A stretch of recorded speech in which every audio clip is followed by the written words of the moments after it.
Good morning. I'm delighted to be here this morning to help kick off the discussion on what it takes to be a strong leader in a changing environment. And obviously the first change of the day, if you've looked at your program, is that I'm not Brackett Denniston. Unfortunately, Brackett was unable to be here this morning. He was called away to Brussels on business relating to our acquisition of Alstom, and he very much regrets that he can't be here today for this kickoff. But I'll do my best to channel what I think Brackett would have said had he been here. So first, let me tell you a little bit about where I fit into the legal organization, because it's not obvious from my title. My title is Vice President of Global Operations for Environment, Health and Safety. What that means is that I run an organization of about 1,800 lawyers and professionals across the globe who support all of GE businesses. But I also support Brackett in leading simplification across the legal function, coordinating the creation of over a dozen legal centers of excellence over the past couple of years, and helping him streamline our internal processes and programs and reduce our legal costs. And it's from that vantage point that I've seen and helped drive culture change in the legal organization at GE. So what I'd like to do this morning is to begin by setting the stage, to talk a little bit about how GE has changed and continues to change, and talk a little bit about three of the very significant developments that are ongoing that are accelerating our transformation.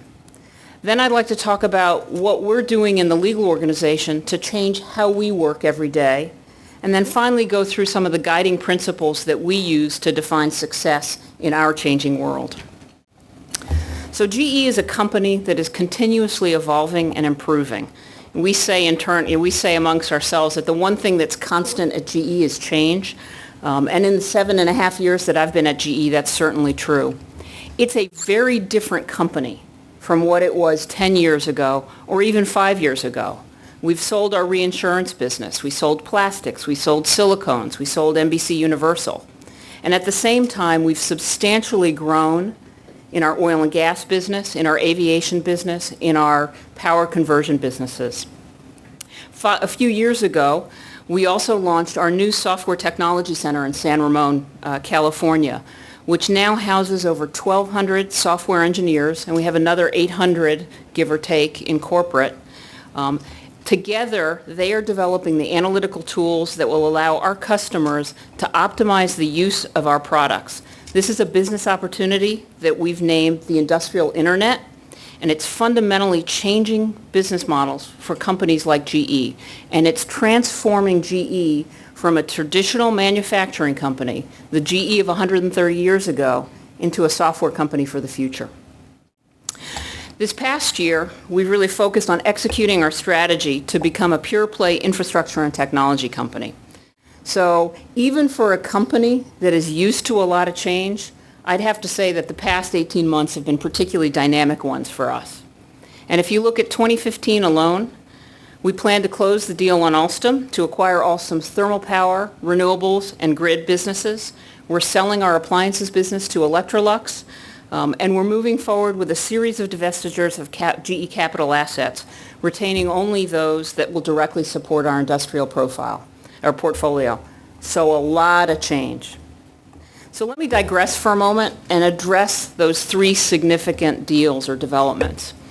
The first is Alstom, which all of you will know from the media reports, is currently being reviewed by the European Commission, which is where Brackett is. And while the Commission's investigation has been a lengthy one, the dialogue with the Commission has been productive throughout the process. We believe that the deal offers substantial benefits for our customers, it's good for our shareholders, and it's pro-competitive. We're working through a few remaining issues to get clearance from the EU, but we still expect to close the deal. And 15 other jurisdictions around the world have already approved the deal, including China, which is the fastest growing power market. The second big deal for us this year is our sale of appliances to Electrolux, and we also expect to close that deal this year. After months of reviewing the proposed sale to Electrolux, the Justice Department filed a lawsuit on July 1st to seek to block the sale. But here again, we believe strongly that the appliances deal is pro-competitive and pro-consumer, and both we and Electrolux will defend the deal vigorously throughout the litigation process. And finally, there's the sale of GE Capital assets. Following our announcement earlier this year, we're now ahead of schedule and on a path to sell up to $100 billion in assets, GE Capital assets this year. We've had a lot of very positive response from the marketplace, over 450 inbound inquiries to date.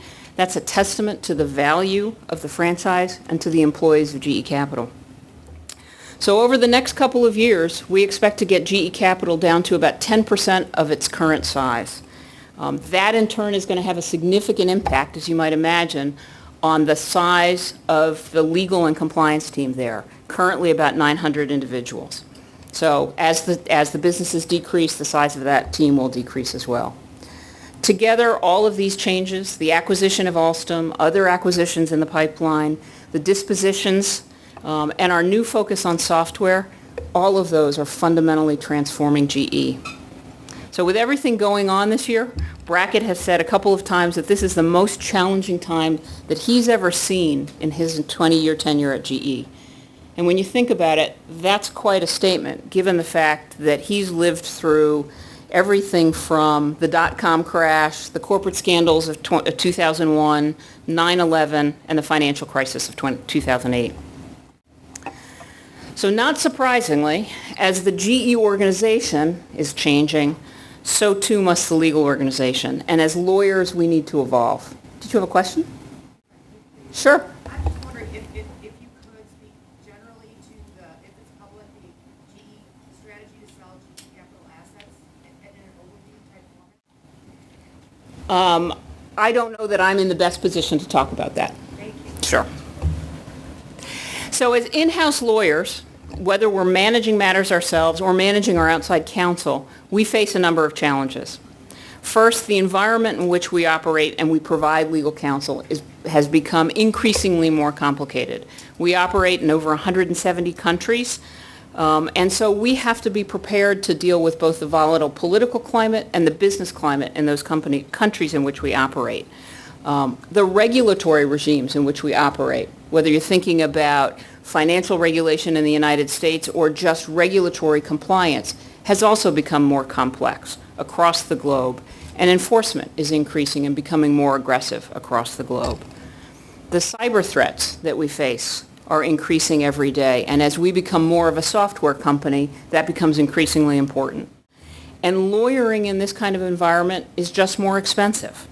We need to have the capacity to understand local regulations and requirements. We have more regulators. Our outside counsel costs are increasing, and increasing at a rate faster than the rate of inflation, particularly at large firms. And if we look at lawyers whose hourly rate is $1,000 an hour or more, the number of those lawyers has increased by 75%. So just lawyering is more expensive. And when you have a dispersed and sometimes disconnected legal team, that can lead to inconsistencies and inefficiencies in the way that we deliver legal advice and support the businesses. This isn't just an in-house counsel issue. Our outside counsel are also clearly impacted by these changes. It's the flip side of the coin, if you will. Since the financial crisis, the market for legal services really has been a buyer's market, with clients continuing to drive hard bargains. And I frequently tell my friends who are in the law firms that we work that we are a terrible client. We drive a very hard bargain on our legal fees. So clients resist rate increases. We're up there on that. We demand more fixed fee arrangements. We're using competitive bidding. And we're shifting a lot of work away from the large traditional firms to newer firms, to smaller firms, to more regional firms. All of this is a way of ensuring still high-quality legal work, but reducing costs. Former profit centers for some law firms, like Discovery, are gone or are leaving as companies are increasingly insourcing that work or shifting it to low-cost providers. And clients are insisting that law firms staff matters not with junior associates, but with lawyers who have expertise. And clients expect immediate answers in a world that communication technology connects everyone, anytime, anywhere, and we want answers. So it's against that backdrop that we face our challenge. How do we provide consistently better, world-class legal support for our businesses, and in our case, the GE businesses, especially as their needs are changing in a way that is efficient and optimizes resources? We've addressed that challenge internally on multiple fronts. First, we're transforming our culture. We're changing the way we work internally and how we interact with our outside counsel, and we're leveraging IT solutions. And these changes are making us a stronger legal organization and ensuring that we're well positioned to support the GE businesses as they grow globally. So let me highlight a few of the things that we've done, and I'll start with culture change. In 2012, GE launched an initiative that we called Simplification. It was in part intended to drive down our SG&A costs, our oversight costs, if you will, and that included all of the enabling functions, including the legal function. But more fundamentally, it was really intended to change our mindset, to force the enabling functions, legal, HR, IT, finance, to become more customer-focused, less bureaucratic, and less process-driven. We had become far too focused on process for process sake and not enough on delivering outcomes for the business, for the company, for our customers.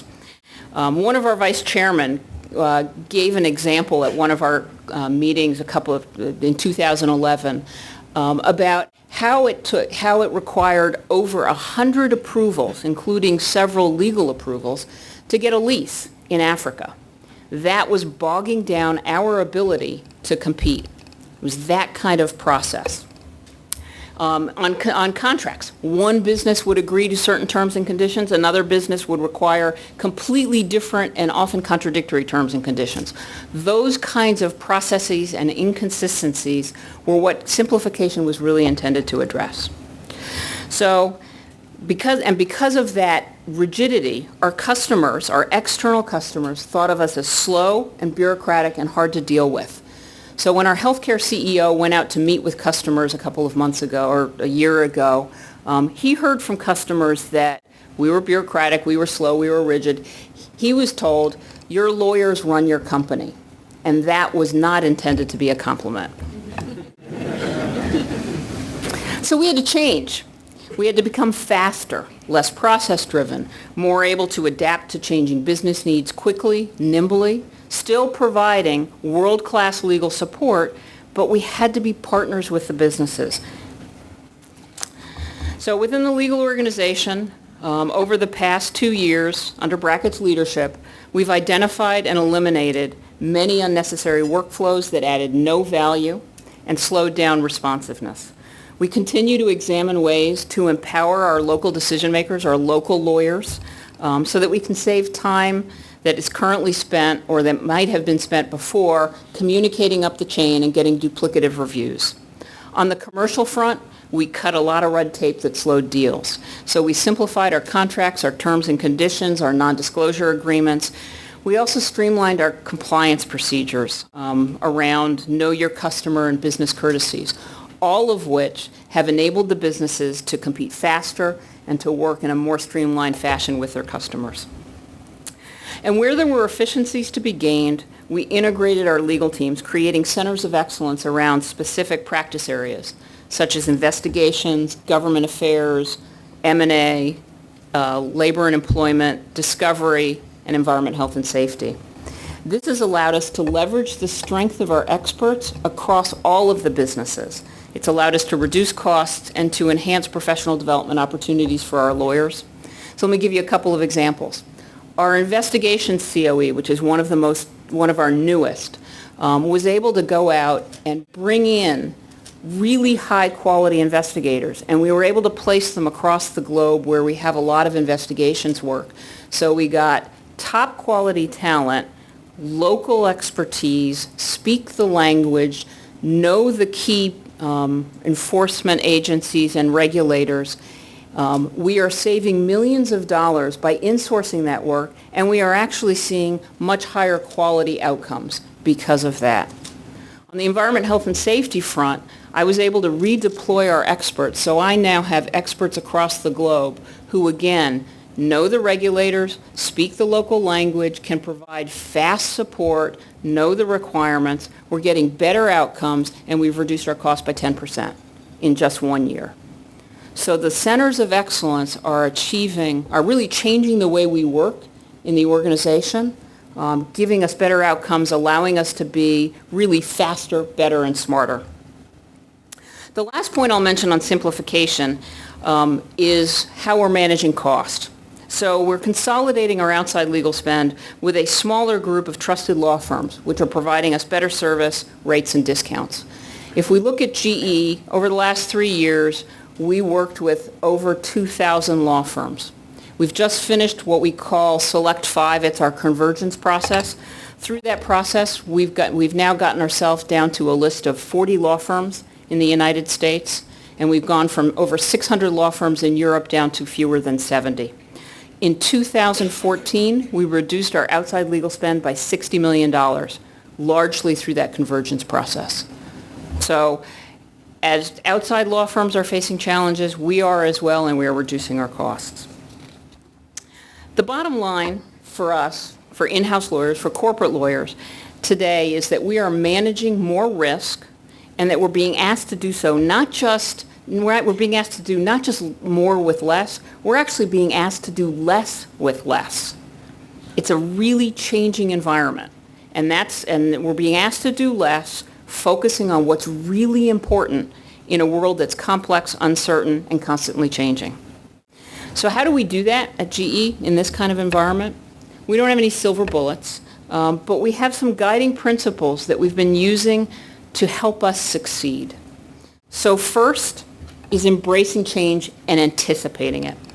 As Wayne Gretzky observed, and I'm a huge hockey fan, good hockey players play where the puck is, but great hockey players play where the puck is going to be.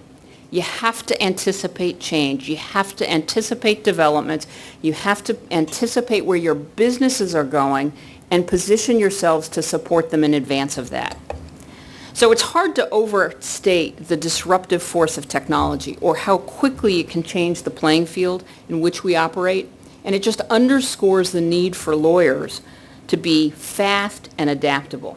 So just think about the fact that a decade ago, Apple, which is now the most valuable company in history, was 1/8 the size of Microsoft and 1/3 the size of Dell.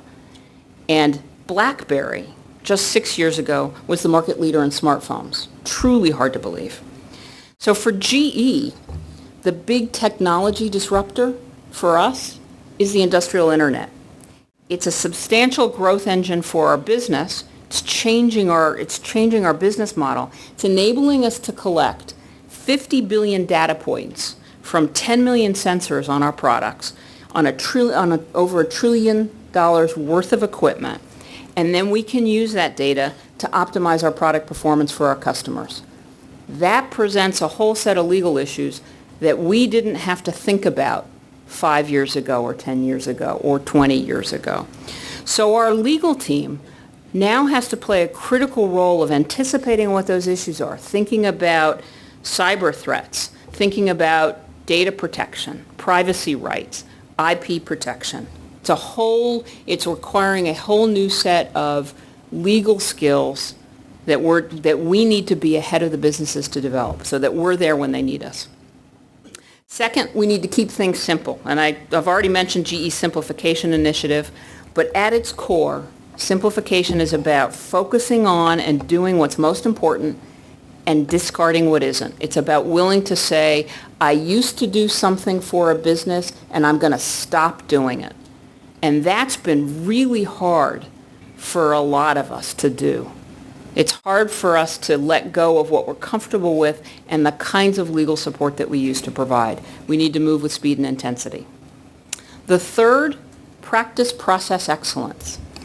And that may sound strange given what I said about our shift in focus away from process and programs, the need to streamline, but it's an increasingly important skill set for lawyers and one that really needs to be developed. We all need strong project management skills, and that includes an ability to differentiate between those projects that need a light touch and those projects that are really bet the company matters, where it's all hands on deck. And that's true whether you're an in-house lawyer or outside counsel. The vast majority of the work that we do is not bet the company matters. And so we need to be able to look at using things like process and analysis tools, IT, systemization, other technology assets to manage most of the projects that we work on, to be more efficient, to identify opportunities to streamline costs. And we have a lot of tools that we are just starting to use. One of them is an IT platform called Spotfire that gives us real-time data on all of our matters. And so we're able to see who's working on it, what they're doing. We're able to see synergies across particular matters. We're able to look at which individual lawyers or law firms are more efficient, and we can make real-time decisions in how we manage our matters. We're seeing real improvements in our matter management just with that one tool. Discovery is obviously also another obvious opportunity for us to leverage technology and do it in a smarter, better way going forward. Fourth, you have to be customer focused, and Dick talked about this. At GE, we've defined a set of beliefs that define how we all interact and work together. It's a common set of expectations that drives our culture, and first among these is that we must all be customer focused. So for the legal team, that means always focusing on improving the quality and speed of how we support the businesses and deliver outcomes for our external customers. Both of these determine our success as GE lawyers. And outside counsel should have a similar customer focus. It's essential for us that our outside counsel be able to view problems, our problems from our perspective. And to do that, we expect you to understand our products, our technology, our business vision, to know our competition and the dimensions, the public dimensions of the markets in which we operate. That's what we look for in outside counsel. Another way to think about this, and Dick actually alluded to this, is to think of yourself as a trusted business partner and problem solver. Brackett's predecessor, Ben Heinemann, once said that the most important contributions as lawyers, our most important contributions as lawyers, are the legal skills, experience, and analysis that we bring to business problems. But he also said that we have to do more than that. We have to be more than that. We have to be our clients' trusted legal advisors. And you do that in two ways. First, you have to strive to be a full member of the business team. You have to be sitting at the table. You have to understand what the business objectives are. And you have to be creative in helping the business achieve its goals, while also being absolutely candid and firm when there's no way for the business to do so. And this brings me to the last principle. We have to do everything with unyielding integrity.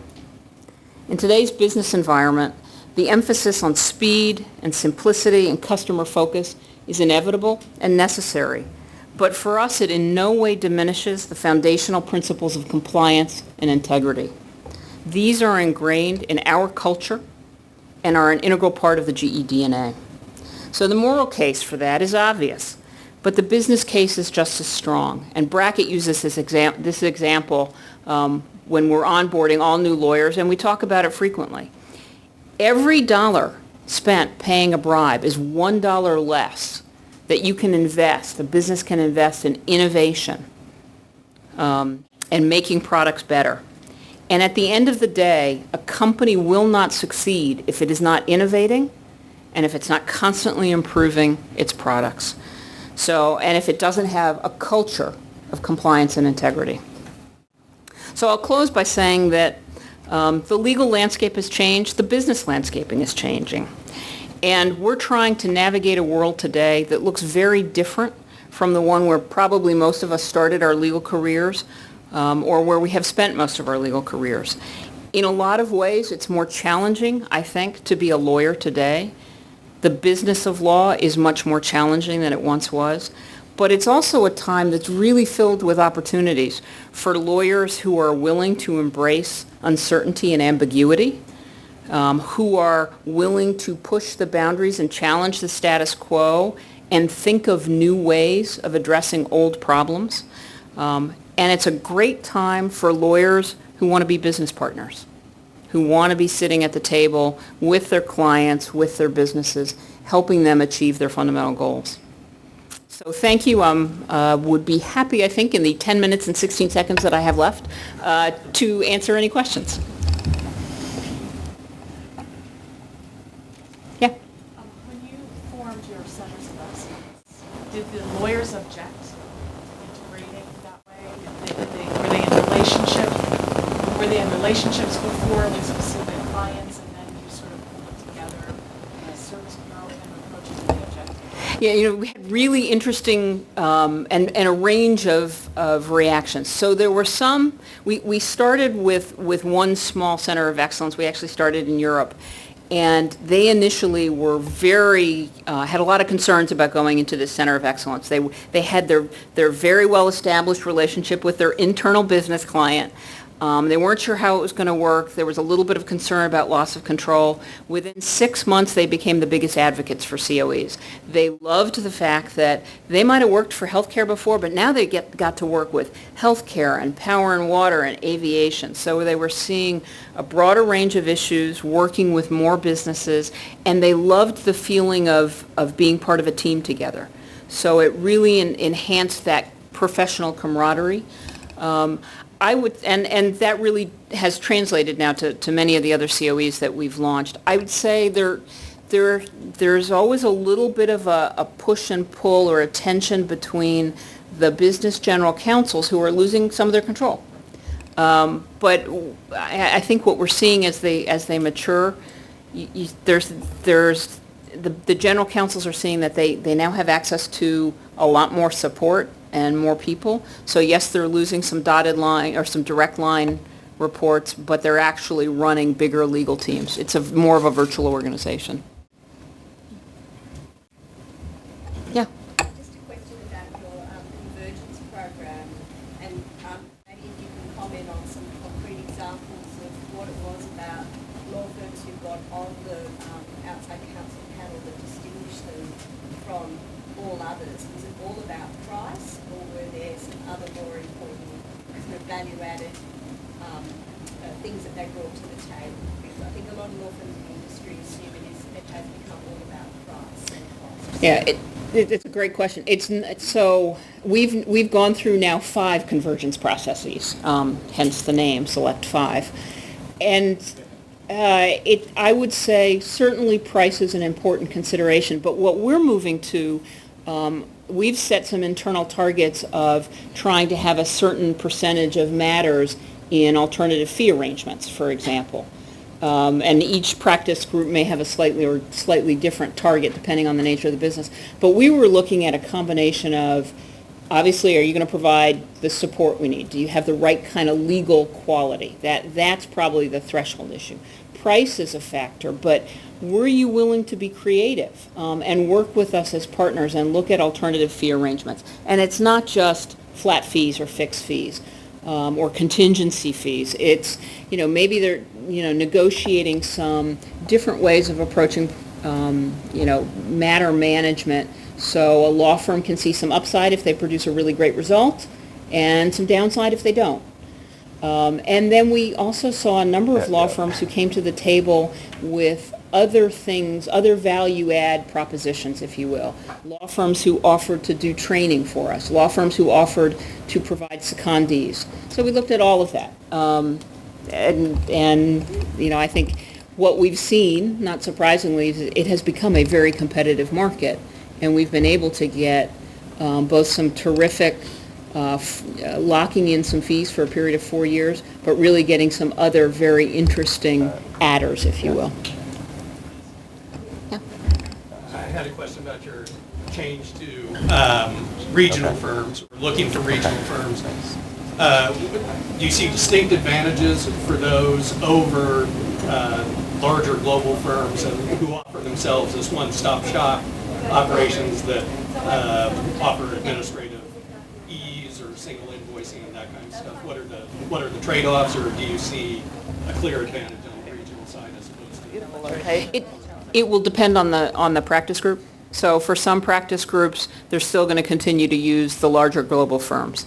But this goes back to you have to be able to use judgment in deciding how to manage various matters. For most of what we do across the function, there's a lot of opportunity to use regional firms. I'll make up a number, but let's say 70% of what we do, a Cleveland firm may be able to do exactly what we need, provide high-quality legal support, and we don't need to bring in a New York firm. And the advantage is going to be pure billing rates.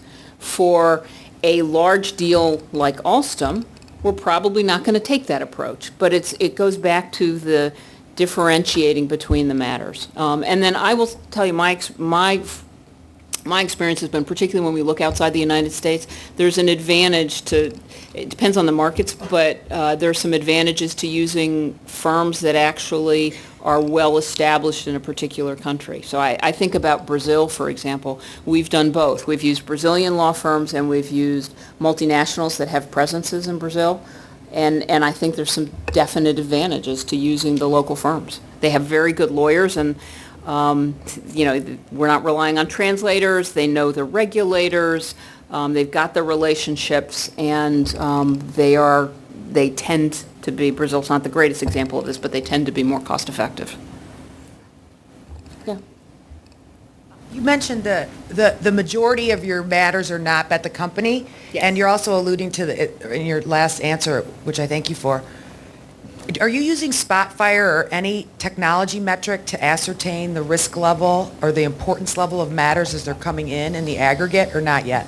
We've just started to use Spotfire in the legal organization, so this is a new tool for us. So we have not been using it for that, but I could see over time we'll be able to get that kind of data and do that kind of analysis. For us in the legal function, and I think this is probably true across the board, technology is just starting to be the enabler that it can be. I would say right now we're using the pornography test. You kind of know a major matter when you see it. Yeah.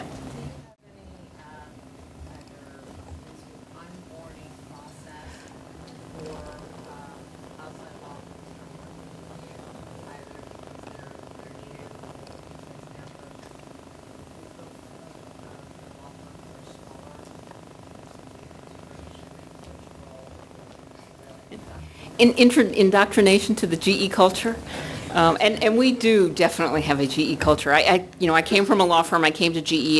It's big. It's bureaucratic. There is kind of an onboarding process. It's not particularly formal. We have a formal one for our in-house counsel.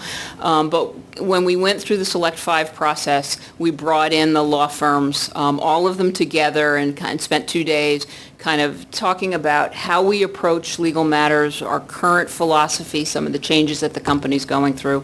And it was an opportunity for our new outside counsel to get to meet some of the more established firms. I mean, we obviously have long-standing relationships with a lot of firms, and many of those have continued. But through this Select 5 process, we also deselected a lot of firms that we've worked with for decades. So it was a real change for us. All right, thank you very much.